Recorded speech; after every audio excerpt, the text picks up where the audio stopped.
নমস্কার সমস্ত প্রিয় দর্শক বন্ধুদেরকে জানাই RM ভিলেজ ফুড ইউটিউব চ্যানেলে স্বাগত। অনেক দিন পর আবারও চলে এসেছি একটা নতুন রেসিপি নিয়ে। আজ আমি তোমাদেরকে বানিয়ে দেখাবো কাঁচা আমের টক ঝাল মিষ্টি আচার। বানানোর জন্য আমি এদিকে নিয়ে নিয়েছি কাঁচা আম। তো কালকে যে ঝড় হয়েছিল আমি কিন্তু ঝড়েই এই আমগুলো পড়েছিল, তো আমি সেখানে থেকে গুঁড়িয়ে রেসিপিটা বানাবো বলে নিয়ে এসেছি। তো দেখো এই যে আমগুলো দেখো কত সুন্দর। তো দেখো এই আমগুলোকে আমি এবার ওপর এবং নিচ দুটোকে সুন্দরভাবে একদম গোল গোল করে কেটে নেবো, যাতে ছালটা ছাড়াতে আমার অসুবিধে না হয়। এই যে দুটো আমেরই আমি কেটে নেবো, এই আমটারও কেটে নেবো। দেখো কেটে নিচ্ছি। তোমরা কেমন এই ঝড়ে মজা করলে আমাকে একটু কমেন্ট করে জানাবে, কারণ যা গরম পড়েছিল সবাই বৃষ্টির আশা হারিয়েই ফেলেছিল। তো দেখো এখন আমি আমের ছাল ছাড়িয়ে নিচ্ছি আমি এই ছুরিটা দিয়ে। তো দেখো আমি ভিডিওর অনেক জায়গায় ফাস্ট ফরওয়ার্ড করেছি যাতে তোমাদের এই ভিডিওটা দেখতে একটু কষ্ট না হয়, মানে ধৈর্য যেন না তোমরা হারিয়ে ফেলো। অনেক বড় ভিডিও হয়ে যেত, তো তার জন্যই ফাস্ট ফরওয়ার্ড করেছি। তো তারপরে এই যে দেখো আমটা আমার ছাল ছাড়ানো হয়েই এসছে। তোমাদের সঙ্গে কথা বলতে বলতে আমার ছাল ছাড়ানো হয়ে এসছে। তো ছাল ছাড়ানো হয়ে গেলে আমি সেই আমটারও ছালটা ছাড়িয়ে নেবো। আর খুবই অসুবিধা হচ্ছিল এতে ছাল ছাড়াতে, আর আমি বঁটিতে খুবই কমভাবেই ছাল ছাড়াতে পারি, আমার বেশি ছুরিতেই আমি স্বাচ্ছন্দ্য বোধটা করি। তো দেখো আমার ছাল ছাড়ানো হয়ে গেছে। এইবার দেখো আমি একটা পাত্র নিয়েছি, পাত্রর মধ্যে আমি এই যে ছোট ছোট আমগুলোকে কেটে রাখবো। তো দেখো আর এতটাই বড় বড় আমগুলো আমি ছুরিতে কাটতে পারছিলাম না, ওই জন্য আমি বঁটিতে কেটেছি আমগুলো। তো আর সেটাই ভিডিও করা হয়নি। দেখো কেটে নিয়ে চলে এসেছি। এবার এটাকে ছুরি দিয়ে আমি এরকম ছোট ছোট আম কেটেছিলাম, এবারে এইটার ছোট্ট ছোট্ট পিস করে আমি কাটবো। দেখো আমি ছোট্ট ছোট্ট পিস করে কেটে সবগুলোকে নিয়ে চলে আসি, তারপর তোমাদের সঙ্গে আমি দেখা করছি এবং কথা বলছি। তো দেখো আমি নিয়ে চলে এসেছি সব আমগুলোকে কেটে, দুটো আম পড়েছিল সেগুলোকেও কেটে দিচ্ছি। এই দেখো দিয়ে দিলাম কেটে। এই দেখো এরকম ছোট্ট ছোট্ট করে কেটে নিয়েছি সব আমগুলোকে। এইবার আমি জল দিয়ে সুন্দরভাবে ধুয়ে দেবো। যতই ওপরটা ধুই ভেতরেও একটু হলেও নোংরা লেগে থাকে, যেহেতু এগুলো নিচে পড়েছিল। তো তাই জন্য আমি আবার জল দিয়ে সুন্দরভাবে ধুয়ে নিচ্ছি। তো দেখো সুন্দরভাবে চকুটে চকুটে ধুয়ে নিচ্ছি। এই যে দেখো আমার ধোয়া কিন্তু কমপ্লিট হয়ে গেছে। এইবার আমি এর মধ্যে একটা জিনিস দেবো। তো দেখো এই যে আমার ছোট্ট ছোট্ট করে কেটে ধুয়ে নিয়েছি, এর মধ্যে আমি দিয়ে দেবো এবারে সাদা লবণ দিয়ে দিয়েছি দেখো টেস্ট হওয়ার জন্য। এবার এটাকে আমি ভালো করে হাত দিয়ে চটকে চটকে মাখবো, যাতে সব জায়গায় সম পরিমাণভাবে নুনগুলো একদম ভালোভাবে সব জায়গায় আটকায়। তো দেখো আমার করা হয়ে গেছে লবণ দেওয়া। এবার আমি এটাকে চাপা দিয়ে 2 মিনিটের জন্য রেখে দেবো। এই যে দেখো আমি একটা মশলা বানাবো, তার জন্য আমি এদিকে নিয়েছি তেজপাতা, এদিকে নিয়েছি শুকনো লঙ্কা দুটো নিয়েছি, আর এদিকে নিয়েছি জিরে। তো এটাকে আমি এবারে ভালোভাবে সবগুলোকে ভেজে নেবো। দেখো আমি এখন গ্যাস জ্বালিয়ে নিলাম। তো বন্ধুরা দেখো আমার গ্যাস জ্বালানো হয়ে গেছে, এর মধ্যে আমি এবার কড়াই বসিয়ে দেবো। দেখো বন্ধুরা আমার কড়াই বসানো হয়ে গেছে। এর মধ্যে আমি দেখে নিলাম যে কড়াটা ঠিকঠাকভাবে গরম হয়েছে কিনা। গরম হয়ে গেছে।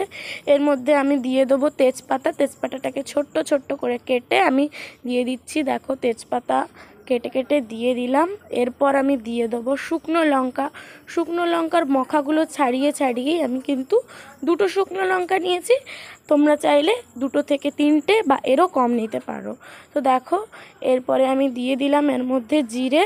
তো দেখো আমি কিন্তু অল্প পরিমাণ 1 চামচ মতন জিরে নিয়েছি, দিয়ে দিলাম। এবার এটাকে সুন্দরভাবে হাই ফ্লেমে গ্যাসের মধ্যে মানে কড়াইয়ের মধ্যে এটাকে নাড়াচাড়া করতে হবে, একটুও কিন্তু থামলে চলবে না। নাড়তে নাড়তে আমার হাত ব্যথা হয়ে গেছে। তো দেখো আমার কিন্তু একদম হয়ে গেছে মশলাটা। আমি এটাকে এবার নামিয়ে নেব একটা পাত্রের মধ্যে। দেখো আমি সবগুলোকেই নামিয়ে নিচ্ছি, আর এটার গন্ধটা খুবই সুন্দর এসেছে, খুবই সুন্দর লাগছে। তোমরা একবার বানিয়ে দেখবে বাড়িতে, তোমাদের অবশ্যই ভালো লাগবে। ভিডিওটি প্রথম থেকে শেষ অবধি দেখার অনুরোধ রইল, আর ভিডিওটি ভালো লাগে একটা লাইক এবং চ্যানেলটিকে সাবস্ক্রাইব করে দেবে। তো দেখো মশলাটাকে আমি নামিয়ে নিয়ে চলে এসেছি। এটাকে আমি গুঁড়ো করে নেব শিলের মধ্যে, তোমরা চাইলে হামন্দিস্তাতেও গুঁড়ো করতে পারো। তো দেখো এখন আমি আবার গ্যাস ধরিয়ে নিলাম। আবারও আমি বসিয়ে দেব কড়াই। এই কড়াইটা গরম রয়েছে, ওই জন্য আমি সাঁড়াশি দিয়ে কড়াইটা বসিয়ে নিলাম। এর মধ্যে আমি এবার দিয়ে দেব পরিমাণ মতন জল। তোমাদের পরিমাণ মতন তোমরা জল ইউজ করবে। দেখো আমি জল ইউজ করলাম, মানে জল দিয়ে দিলাম কড়াইয়ে। তো দেখো জলটা একটু গরম হোক, জলটা গরম হয়ে যাবে।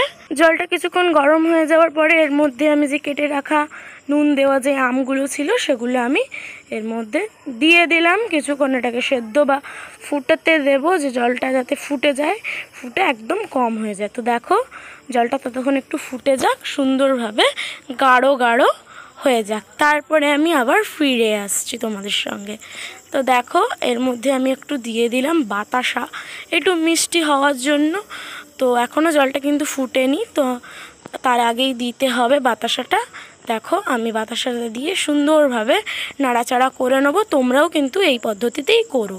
তো দেখো আমার এদিকে আমটা জলটা সব ফুটতে শুরু করে দিয়েছে। দেখো এর মধ্যে আমি এবার দিয়ে দেবো সামান্য পরিমাণ লঙ্কা গুঁড়ো। তোমাদের ঝাল অনুযায়ী তোমরা কতটা ঝাল খাবে সেরকম অনুযায়ী তোমরা এখানে লঙ্কা গুঁড়ি দেবে। এবার দেখো ভালো করে একটুক্ষণ নাড়াচাড়া করতে হবে, নাড়াচাড়া না করলে চলবে না। দেখো কি সুন্দর কালার এসেছে। এর মধ্যে এবার দিয়ে দিতে হবে লবণ, দিয়ে ভালো করে নাড়াচাড়া করতে হবে। দেখো সুন্দরভাবে নাড়াচাড়া করতে হবে যাতে সব মিশ্রণটা একদমভাবে মিশে যায়। তো দেখো হয়ে গেছে, দেখো কি সুন্দর ছোট্ট একদম পাক হয়ে গেছে, কতটা জল কমে চলে এসেছে, একটা ব্যাটার মতন হয়ে গেছে। এর মধ্যে দিয়ে দেবো এই গুঁড়ো করা মশলাটা, দিয়ে ভালো করে নাড়াচাড়া করে নেবো। দেখো একটা আচার আচার কালার চলে এসেছে, কালো টাইপের একটা কালার চলে এসেছে। তোমরা কিন্তু জিরের বদলে তোমরা পানমৌরিও ইউজ করতে পারো। তো দেখো এদিকে দেখো কত সুন্দর কালার হয়ে গেছে।